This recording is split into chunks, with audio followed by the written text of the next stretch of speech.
If you bet sports betting will be back in the Sunshine State. A bunch of my buddies and me were excited about that. You just hit the jackpot. The Seminole Tribe just announced its return. We're getting you more on how soon you can legally place bets. Plus, a concert at JC Park is drawing in a crowd. I just think it's too much for a 10-acre park. But not everyone is singing the same tune.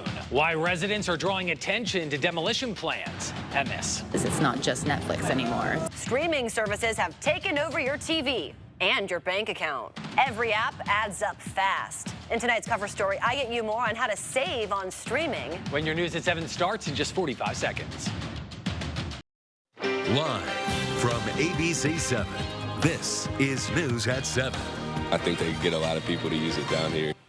Sports betting is still illegal in Florida for now, but the Supreme Court just ruled it could become a reality. And it's your big story tonight at 7. Thanks so much for joining us here on ABC 7. I'm Jeff Harris. And I'm Megan Miller. You'll have to wait a bit longer before placing a legal bet on your favorite team. ABC 7's Dave Elias explains when you'll be given the green light and why some of your favorite sports betting apps will be sidelined. Well, soon from the comfort of your own home, you'll be able to place an online bet, but only using an app designed by the Seminole Tribe of Florida. All other apps will be illegal in the state for now. I'd be interested in it. I hope they get it passed through so they can do that. So I think it'd be a good thing. Jalen Wenger is looking forward to the Seminole Casino sports betting app, expected to be operational soon. A bunch of my buddies and me were excited about that. The Seminole app was launched in 2021, but it was forced to shut down nearly a month later because of legal limbo.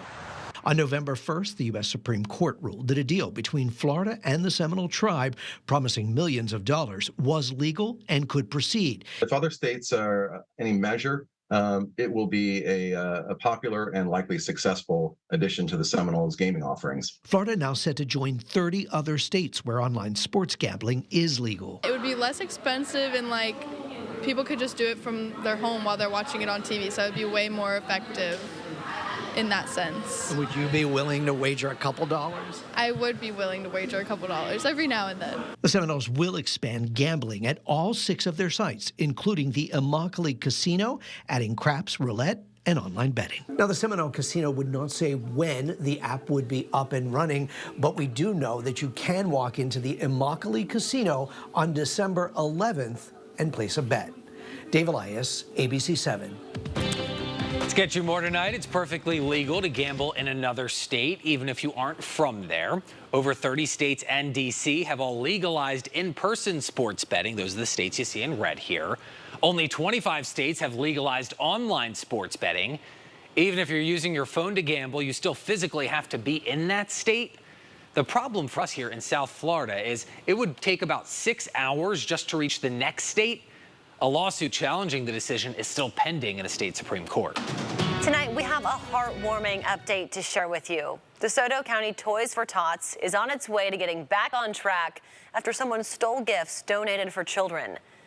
After we reported on the theft, the sheriff's office says people stepped up and make donations, replacing items stolen from the historic Brownville School that were worth over $2,500. The sheriff's office is not letting the Grinch spoil the holidays. You can still donate to the DeSoto County Toys for Tots for a while. Just place unwrapped toys in the trunk of the car at their locations. Those are on your screen right now, too. You can do it every day from 8 to 5. A South Florida mom is working to pass a newly proposed law that could help prevent a child from drowning. Kareem Angel Green drowned while at a school in Homestead in 2006. Since then, it's been his mother's to make sure this doesn't happen to anybody else. She got the Kareem Angel Green Act submitted to the Florida legislature. It would require parents to fill out a permission slip for kids to swim at any school events, and it also holds those supervising more accountable. My slogan is C, supervision, education, and environment, because we need all of those things. Definitely, it's supported for supervising the children, educating, which is swimming lessons, survival lessons, CPR lessons. A similar bill is moving through the state house. Arkisha says she's confident this law is going all the way to Tallahassee. If it does, it'll take effect next summer. The Lee County Sheriff's Office is being sued by a man due to a fabricated drug arrest. This year, a former deputy was sentenced to a year in jail after arresting a driver for drugs. that the deputy knew were planted in the car. The driver accused the sheriff's office and state attorney of failing to push for harsher penalties. We reached out to the sheriff's office, and a spokesperson told us they wouldn't comment on pending litigation. We've had 100 people talk to them, and they have ignored everything we've said so far. Happening right now, hundreds turned out to see a community concert at JC Park, but Cape Coral protesters want people to hear them out instead. They're rallying against planned renovations. But coming up with a solution is no walk in the park. ABC 7's Rachel Whalen shows you if anyone is singing a different tune after the protest. As you can see, there is a big turnout for tonight's concert, and we've seen a few protesters against the renovations for JC Park as well. The bottom line, they tell us they feel like the city is not hearing their opinions. You work for us. And you know, you got to listen to the people that put you in office. That's the way I feel about it. I think they made up their mind in the beginning. We've had 3 meetings. We've had 100 people talk to them, and they have ignored everything we've said so far. Residents are still upset over plans to renovate JC Park. Last month, Cape Coral City Council gave Pannoni Engineering the go-ahead to begin their design. The $12 million project would add a band shell, food trucks, and a bistro to the neighborhood park. I just think it's too much for a 10-acre park, along with the atmosphere that we've had for 50 years here. The plan would also add more than 400 trees to the park, but crews will have to take down the ones along the coastline to make an overlook. Most are invasive Australian pines, but naturalist Brian Polker points out that some are native to the area. I would like to see them address the mangroves in particular. Right now, the city is holding a concert at JC. Concerts have been happening here for more than a decade. Residents we spoke to say they're not against them. They just don't want things to go any further. We can put up with occasional music, but if there's a concert shell that's going to be permanently erected, I think the city is going to decide that they're going to have regular concerts as a source of revenue. There'll be a liquor license. I don't know who's got that. The free concert lasts until 8 o'clock. As for what's next for JC Park, the engineering firm and city staff will schedule another open house meeting to show the public the updated design. I'm reporting at JC Park, Rachel Whalen, ABC 7. Fewer manatees are dying in Florida this year compared to last, according to FWC. So far, 489 manatees have died this year, but that number is well behind last year's pace when 727 manatees had died at this point. Lee County leads the state with 104 deaths, more than double of any other county in the state. Experts say as the weather gets cooler, it's even more important to watch out for manatees in the water. When they're leaving these warm water sites to find food, it's a very stressful time for them already. So we don't want to cause any additional stress by disturbing them. Federal wildlife officials said last month they are considering if manatees should be classified as an endangered species. We have some good news for drivers in Glades County. A highway has partially reopened just days after a train crash closed it down. The sheriff's office says northbound lanes of Highway 27 are now open, and one southbound lane is now open as well. Officials warned to drive carefully as cleanup is still going on. Call the police? You called him to give him a hug. A young boy dialed 911 to give a Hillsborough County deputy a hug. His mom explained that her son didn't know the phone number is only for emergencies. The heartwarming moment was captured on body camera, and so was the lesson he learned. Yeah, but you know what that's for? Is if you're in trouble and you need help. All right. Sorry. It's okay, kid. Don't worry about it. A great lesson for every kid to learn here. Of course, they did share a hug before the deputy went back to work. Jack in the Tropics on your news at 7 o'clock. Just one thing, as we take a look at the entire Atlantic basin, you only see one yellow blob here, and it's in the Caribbean. That little tropical wave has a small chance of developing over the next 7 days, and it's tracking off to the southwest, so it's going to be aimed for Central America and not anywhere close to Florida. We'll keep our eye on it. We're also keeping our eye on rising temperatures and humidity, so enjoy the comfortable, cool air we've got on top of us because it goes away in a couple days. Your most accurate forecast is in just a few minutes. They're only going to go up. Streaming services are multiplying so fast your bank account can't really keep up. Next at 7, we compare the cost to cable and get you more on how to save.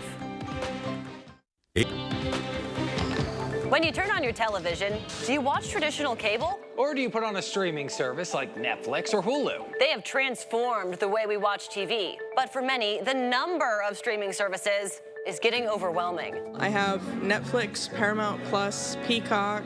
I have all of them. Streaming services make it easy to get good quality content at the touch of a button. But that convenience can be costly. Unlike cable, you now have to get multiple services to see the shows you want to watch. In tonight's cover story, I'm explaining how quickly it all adds up and getting you more on how you can save on streaming. With today's streaming services, almost anything you want to watch is just a few clicks away. I love the fact that I can sit down and watch the shows when I want to watch them instead of at a certain time because I work a lot. But the convenience and all these choices come at a cost. Because the different shows are on the different streaming services. And the prices just keep rising. I mean, they're all like $11 a month. It's getting ridiculous. That's a little frustrating. Say you want to watch a certain movie. I wanted to watch the new Five Nights at Freddy's movie, but I didn't want to go to the theater, so I downloaded Peacock because they have it on there right now. It's easy, but now you've got another subscription to pay for. If I look on there and there's nothing that I want to see, then I'll take it off. But for many of us, that part doesn't happen. Every month, me and my wife have this budget conversation about which streaming services we're gonna drop, and it always comes down to we don't drop any of them. Ruben Ogeen is a professor of digital arts at FSW. How many streaming services do you have? We have Paramount, we have Peacock, Disney Plus, Hulu, ESPN, what's the other one? Amazon. So for one family, that's 6 streaming services, and we're gonna add up all the costs. Okay, for Paramount Plus, $5.99, Amazon Prime, $14.99, Peacock, $11.99. So it all comes out to about $70. And let's not forget, all these services aren't worth a thing unless you pay a monthly fee for internet too. Let's say they pay about $60 a month for internet. Then you're looking at more like $129 a month.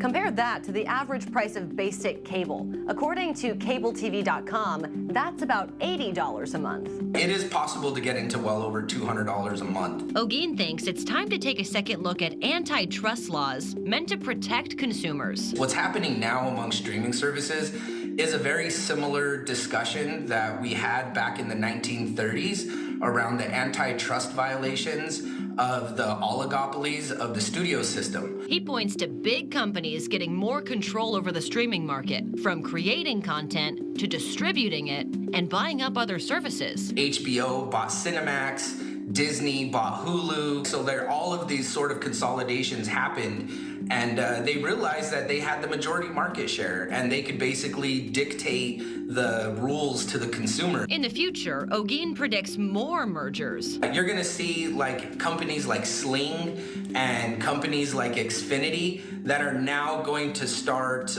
integrating all of these other streaming apps into one location. Do you think customers can expect to continue paying more and more even if they're consolidated to that one login? They are only gonna go up. They will keep pushing the cost until the appetite of the consumers dwindles and they start dropping. For now, he suggests looking at your monthly statements to crunch the numbers for yourself. Because it's probably a lot more than what you're thinking in your head, and it's probably the reason why you're a little bit short at the end of the month.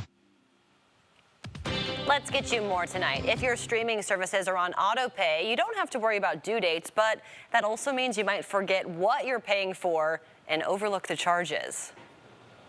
I forgot that I had Crunchyroll for 2 years, and I paid $7 a month for 2 years. I completely forgot about it.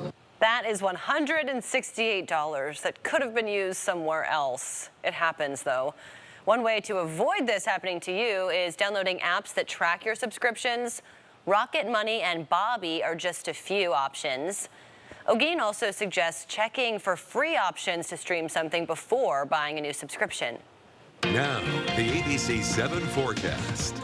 Your most accurate forecast. I don't even know what apps I have. I have no idea. I know I have Amazon Prime because I have that as part of my Amazon package, but I know, well, and we have Apple TV, and I honestly have no idea. You'll know about your favorite shows because like whatever they air on. I have no idea what I'm spending a month on those streaming apps, but I'm sure it's more than I realize. Outside, you know what would be good entertainment this evening? Just pop open the windows, let that breeze come in. Those east-facing windows, that's where the breeze is coming from, the northeast specifically. And you're going to feel temperatures in the mid-70s right now. So it's pretty nice all across the area. 75 Punta Gorda, Fort Myers 77. As we look from Alico Road, that's why it's a little bit brighter. We're actually looking off to the west, whereas here we're looking east, and Naples across the bay, we're also looking east. So it's looking a little bit darker in those two cameras. But it's nice all across the area, just a few patchy clouds out there. Here at ABC 7, we've got a mainly clear sky, and the temperature here, after hitting 82 degrees for a high temperature, we're down to 77 right now. And with this dry humidity, you would not expect any rain showers out there, and we don't have any here in Southwest Florida. This is our ABC 7 live radar, and you can see that radar beam going out 300 miles in all directions, and it is not tracking any rain. It is going to track a little bit of humidity, a couple of showers as we go through the next couple of days, because that cold front that brought this nice, comfortable weather to Southwest Florida is going to actually stall right here across the Florida Straits. It's going to drift back to the north, what's left of that front. So that's going to allow the humidity and a little bit of the heat to return as we get into the weekend. But then we have another front that'll come in early next week and bump all that down just a little bit. Not as cool as it was this morning, but still a little bit of a cool down for next week. Dew points are in the 50s across most of the area. 40s up here in the Panhandle, and there's Key West, as you would expect, a bit muggier than the rest of us. And tomorrow, our dew points go up a little bit. It's slightly milder. It's slightly muggier, but a dew point of 60, that's like perfect. It's not too humid. It's not too dry. Perfect. Dew point is 60. And that's what we're going to have tomorrow. So it's going to be a really nice day. There's going to be a breeze again, but not as gusty as it was today, especially this morning. It was a little bit gusty. The wind's relaxing a little bit. We're going to keep a gentle breeze overnight, about 5 to 10 miles an hour or so, and then it picks back up tomorrow, 10 to 20 miles per hour, and that will drag over some clouds from the east coast. You see our storm tracker predicting an isolated sprinkle. That's a very small rain chance, not enough to post in the official 7-day forecast, but just keep in mind, especially south of Alligator Alley, there is an opportunity to pick up a stray little sprinkle as we go into the afternoon tomorrow. Your high? A little bit warmer than today. We made it to 82 today, 84 on Friday, and again on Saturday. And it gets a little bit muggier, too, as we get into Sunday. You see those overnight lows coming up to 66 and 67. Weak little front goes through Sunday night. We get bumped back down Monday morning to 63, and then the humidity creeps back as we trend towards the mid and upper 60s by next Thursday. And that's your most accurate forecast from ABC 7. Coming up tonight at 11, a man is arrested for attacking a woman next to a Lee County school. Get more on what happened. Plus, our nation's most coveted creatures are creating nests in cell phone towers. Get more on if it's putting bald eagles in danger tonight at 11. Headed to the Big Apple, where you can watch local band leaders march down the streets with their instruments. It's coming up next at 7. And right now it's time for your Bright Side block on your news at 7. Every weeknight, we like to end our show with some good that's happening around the world. Kids were gobbling up candy at this Lynchburg, Virginia home on Halloween night. So when the family's bowl ran out, a group of kids left some of their extras behind. Okay, look at the kid dressed as a Cheeto, a bag of Cheetos. Hot Cheetos, all right. Flamin' hot Cheetos. One of the trick-or-treaters told the Ring camera they had plenty to spare with duffel bags full of candy. The Smarties and the kids' kindness left the family speechless.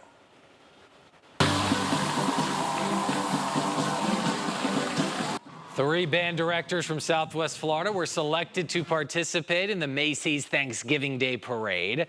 Kay Dubert from Murdoch Middle School, Jose Lopez from Port Charlotte High School, and Thomas Dubert from Woodland Middle School will head to New York City later on this month. They'll join 400 other band directors from across the entire country.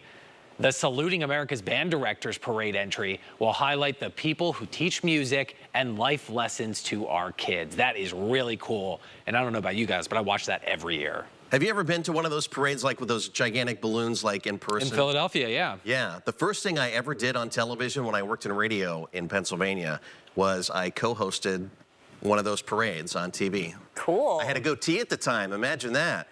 A goatee at the I've time, never seen too. him in person. It sounds really cool. The really big balloons? Yeah. Or the parades? They're awesome. Or the goatees.